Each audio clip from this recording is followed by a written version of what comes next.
selamat malam pemirsa, apa kabar Anda? Senang sekali hari ini kami dapat kembali menjumpai Anda dalam program Tatap Muka. Program ini hadir sebagai wadah sosialisasi, berbagi informasi dan juga edukasi dalam bidang apapun, bidang ekonomi, sosial, politik, budaya, pendidikan, dan lain sebagainya. Tentu saja, kami senantiasa menghadirkan narasumber yang kompeten dan kredibel di bidangnya. Seperti pada malam hari ini, saya tidak sendiri. Di studio sudah hadir bersama saya Kepala Dinas Perhubungan Kota Palangkaraya dengan Bapak Alman P. Pakpahan, SH M.Hum. Selamat malam, Pak. Malam. Apa kabar? Baik. Sehat? Sehat. Walaupun di lapangan? Sehat selalu.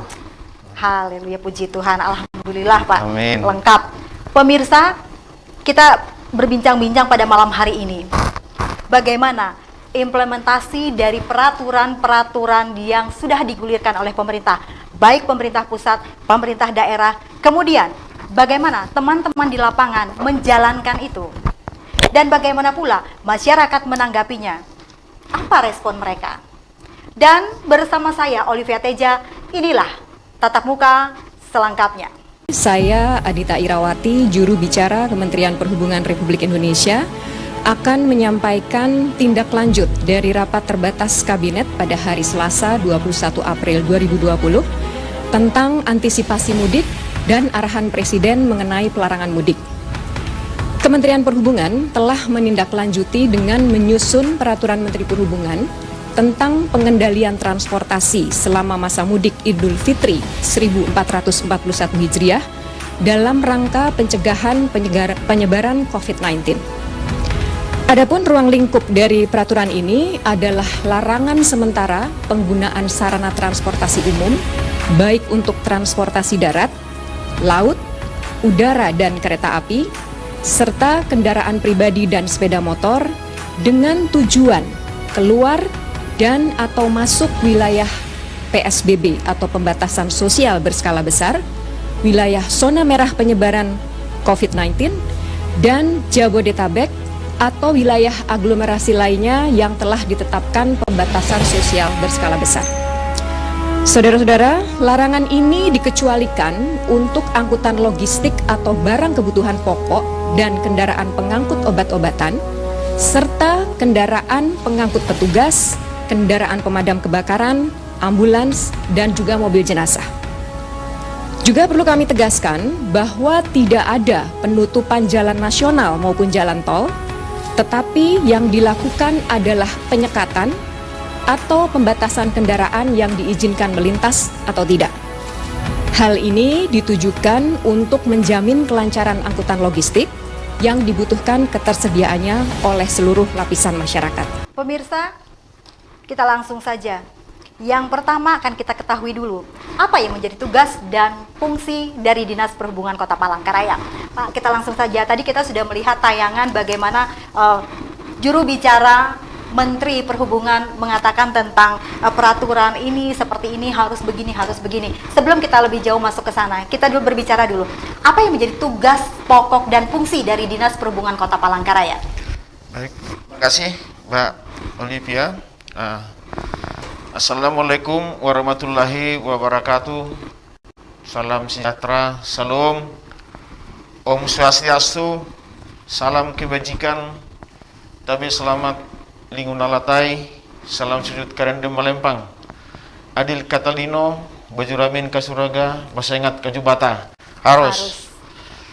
Pemirsa, masyarakat Kota Palangkaraya dan masyarakat Kalimantan Tengah yang saya hormati dan yang saya banggakan. Terima kasih, saya sudah diundang ke studio Jurnal TV ini untuk kita share dan memberikan informasi dan barangkali menyampaikan berbagai hal seiring dengan merebaknya COVID-19 di bumi Tambun Bungai, Kota Palangkaraya khususnya. Baik, tugas pokok dan fungsi Dinas Perhubungan sebagaimana diatur dalam Peraturan Wali Kota Nomor 42 Tahun 2019, intinya bahwa Dinas Perhubungan itu mempunyai tugas untuk melakukan pengendalian, pengawasan, penertiban dalam angkutan jalan Oke. dan lalu lintas. Kemudian karena kita tidak ada pelabuhan, jadi Ya. kita hanya angkutan jalan saja. Kemudian yang di pelabuhan seperti di Kereng itu masuk Itu sebetulnya itu kewenangan daripada provinsi. pusat ASDP. Kita nggak ada lagi angkutan sungai dan danau Mhm. di perubahan struktur itu. Jadi itu diambil alih oleh pemerintah pusat. Sejak kapan itu, Pak? Sedangkan kita pelabuhan Rambang pun masih Iya, ada sampai sudah rasa kalau nggak salah sudah 2 tahun yang lalu, 2018 yang lalu kalau nggak salah. diserahkan ke Itu ditarik kembali pusat, sama seperti dengan jembatan timbang sekarang kan sudah diambil oleh pemerintah pusat. Dalam hal ini apa namanya, wilayah 16 Balai 16 Kalimantan Tengah itu perpanjangan tangan dari Kementerian Perhubungan Pusat. Jadi kita di Palangkaraya praktis hanya menangani tentang angkutan jalan di lalu lintas darat. Nah, di dalamnya kita dalam hal ya mengelola parkir, pengawasan pengirian parkir, marka jalan, traffic light, dan warning system dan lain sebagainya yang berhubungan dengan bagaimana pengguna jalan itu aman, nyaman, dan aman. Intinya seperti itu tugas pokok kita. Kemudian saya tertarik tadi Bapak mengatakan sudah 2 tahun yang lalu diserahkan. Ya. Kemudian bagaimana untuk pertanggungjawaban di skup lingkup itu sendiri? Misalnya yang untuk Kereng, untuk pelabuhan, ketika misalnya rambu-rambu lalu lintas air itu tidak ada atau hilang atau seperti apa? Apa sumbangsih yang bisa dilakukan di subkota untuk itu? Apakah harus menunggu dari pusat dulu atau seperti apa? Baik, pertanyaan yang sangat smart sekali dan sangat berkualitas pertanyaannya. Jadi tugas Dinas Perhubungan Kota, ya sifatnya kami hanya supporting. Supporting, Supporting, realnya seperti iya. apa? Jadi kami hanya melakukan pengawasan semata di lapangan. Karena hal-hal tentang rambu, tentang apa yang disampaikan tadi, itu bukan menjadi kewenangan pemerintah Kota Palangkaraya lagi. Tapi karena Dia berada di masih wilayah Kota Palangkaraya, Palangkaraya. berarti langsung tidak langsung pemerintah Kota Palangkaraya melakukan pengawasan di sana. Jadi setiap hari kita ada di sana untuk memberikan informasi, sosialisasi kepada pengelola wisata di sana, Oke. agar memenuhi kaidah-kaidah dan peraturan bagaimana apa namanya, alat transportasi wisata itu memenuhi standar dan memenuhi ketentuan. Tetapi mereka tidak bisa terjun langsung bahwa punya misal Ya. oh ini tidak sesuai dengan standar kesehatan, pelampungmu misalnya safety-nya kurang, misalnya tidak bisa intervensi. Ini yang kita intervensi di situ, masuknya di situ. Nah, artinya untuk menyampaikan, ya artinya menyampaikan ada manajemen risiko lah, agar kita mengelola risiko supaya tidak terjadi seperti itu. Di situ kita masuk. Oke, ketika misalnya dari teman-teman di sub sudah memberikan itu kepada teman-teman contoh pengelola wisata, itu kan sangat riskan sekali. Ya. Apalagi kita melihat kapal, kita tidak mendiskriminasikan orang, tetapi ketika kita misalnya melihat kapal wisata itu tidak sesuai standar keselamatan, kemudian bagaimana teman-teman ini? Kan misalnya saya sebagai pengelola mengatakan, loh, mana surat perintahmu atau mana peraturan dari kalian kok melarang kami seperti ini, sedangkan itu sudah kewenangan pusat. Bagaimana teman-teman untuk menjawab seperti itu? Nah, jadi kita kalau yang aturan yang ada dari KWSFW itu, yang kita kan sekarang di Palang Pisau ininya, apa namanya, administratornya. Oke. Jadi semua kapal-kapal yang ada itu, ya menurut ketentuan itu kan harus memenuhi standar menurut, karena yang secara teknis layak tidak layak itu adalah KSUP.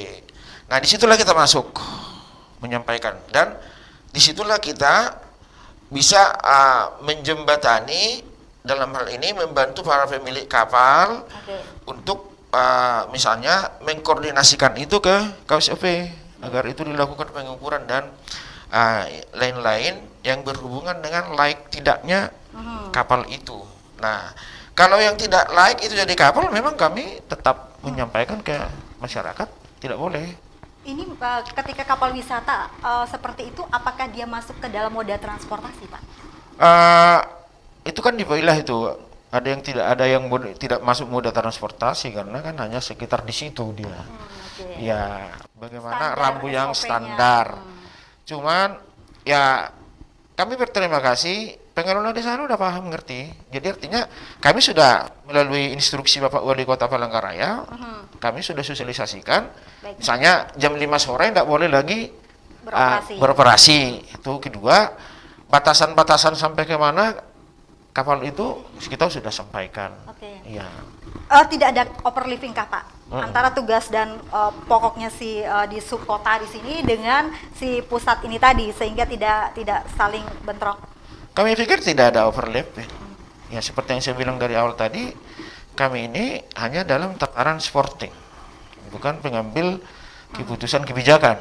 Nah, tapi biar bagaimanapun karena ini di Kota Palangkaraya, masyarakat Kota Palangkaraya, pemerintah Kota Palangkaraya hadir dalam hal melakukan pengawasan yang sifatnya preventif.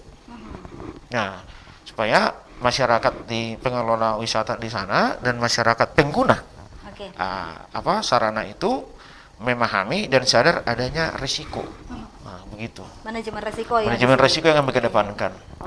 Ada titik-titik yang kita memberikan teknis pertimbangan apakah itu diperbolehkan dikelola parkirnya atau tidak. Ada kriterianya? Ada, itu makanya kita ada kasih kita di sana di bidang prasarana memberikan pertimbangan teknis apakah di titik itu boleh diberikan parkir enggak, karena pertimbangannya banyak, apakah mengganggu jalur lintas atau bisa membahayakan. Nah, seperti itu. Jadi tidak semua wilayah itu wilayah jalan itu menjadi tempat parkir. Contoh seperti di depan seperti RSUD. Jalan Kinabalu.